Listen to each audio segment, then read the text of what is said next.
All right. If you're in a seat and you can't see, move over here. Huddle up. Everyone can see?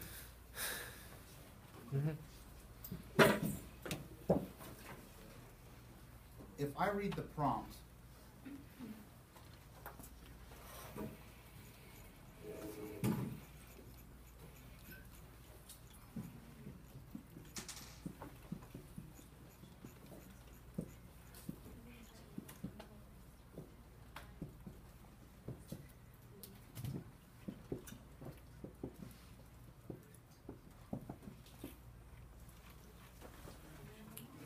okay. Can you read this part right here? Read it loud. You work for a national newspaper organization here in the United States. A co-worker has designed a political cartoon. Before going to print, your co-worker asks your opinion of the cartoon and whether or not you think she should publish it. After reviewing it, you find that it is very offensive. Write an essay in which you argue whether or not newspapers should have the freedom to publish a political cartoon that is likely to offend people because of its negative portrayal or sensitive issues. Okay, there's two parts to that, right? The first part, which is telling you that you're part of a newspaper, this, that. If you're writing from that prompt, it's your personal opinion. What point of view are you working in? First person. Read the second part, that second part to it. You write an essay? Yeah. Write an essay in which you argue whether or not newspapers should have the freedom to publish a political cartoon. Stop. Write an essay. If you're writing an argumentative essay, is it stronger in first person or is it stronger in third person? Why? Because you can use outside resources. you can use facts and statistics. You're going to use facts and statistics in both. Why is it advantageous if you're writing something to persuade people? If you're writing to persuade, why is it advantageous to write in third person? Because you're not using your opinion. Well, if you're doing it first, you're going to be doing it subjectively. It's subjective. Your opinion. You're making it obvious. This is how I feel about it. So you're putting emotions into it, and you're not beating the prompt with logic. It's not an emotional response. You have to take emotion out of it. Emotion is a rhetorical device that we can use later. We'll learn how to use that. But if you're going to write an objective essay to persuade people, you're going to write it in third person. If you're writing in third person, what don't you have in your essay? I. You, I, We. me, Us. possibly us. It depends on how you're going to phrase it. We. Well, you're definitely not going to have I. You're definitely not going to have you. You're definitely not going to have me. Okay? So that makes it objective. Now, what are the three ways you can argue? With facts. Statistics. You can argue three ways in life.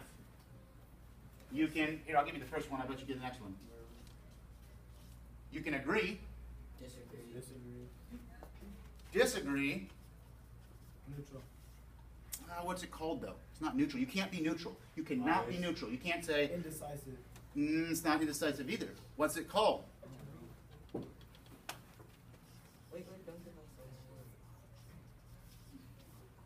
Qualify. Qualify means I agree with it, but under this stipulation.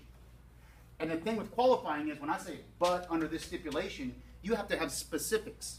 If you're going to qualify it, you're going to say, hey, I agree with it, but in this circumstance, you need to be specific about it. With this prompt, we're talking about freedom of speech, right?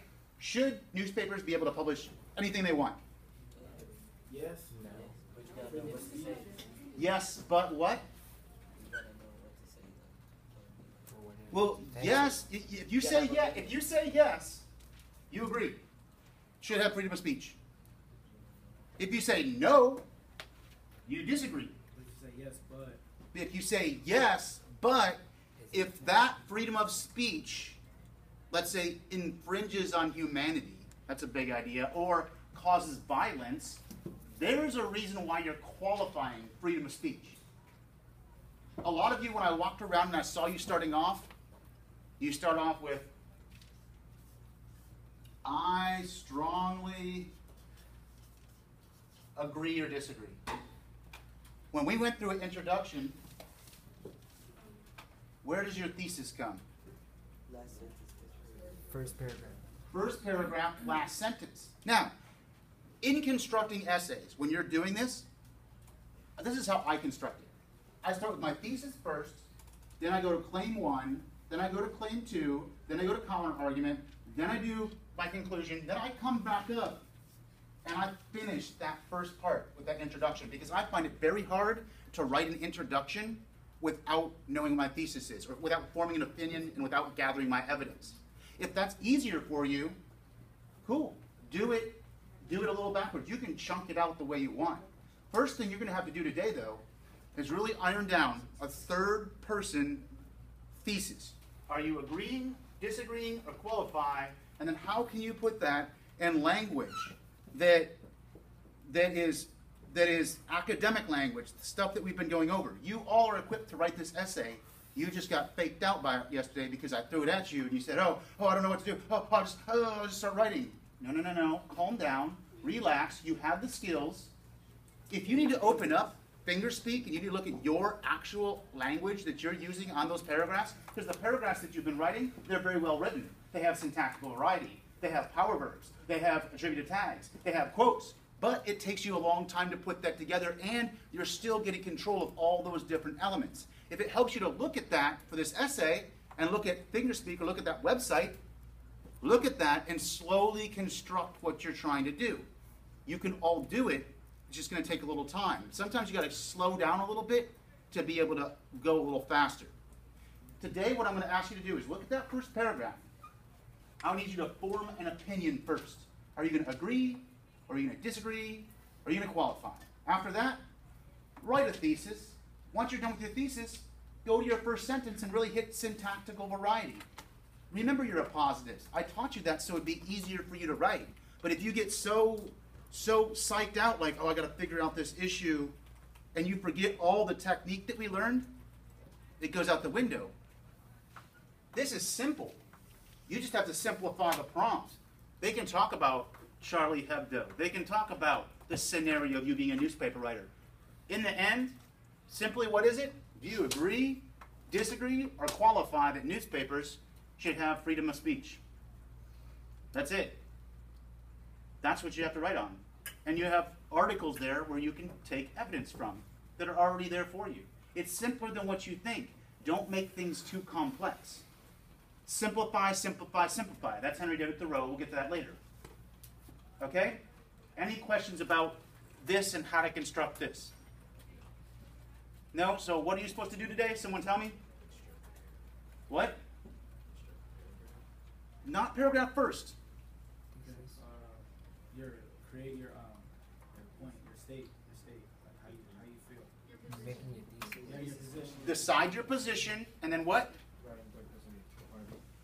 Write in third person, objective point of view, create a thesis. After that, you'll have 2 days where the paragraphs will come together.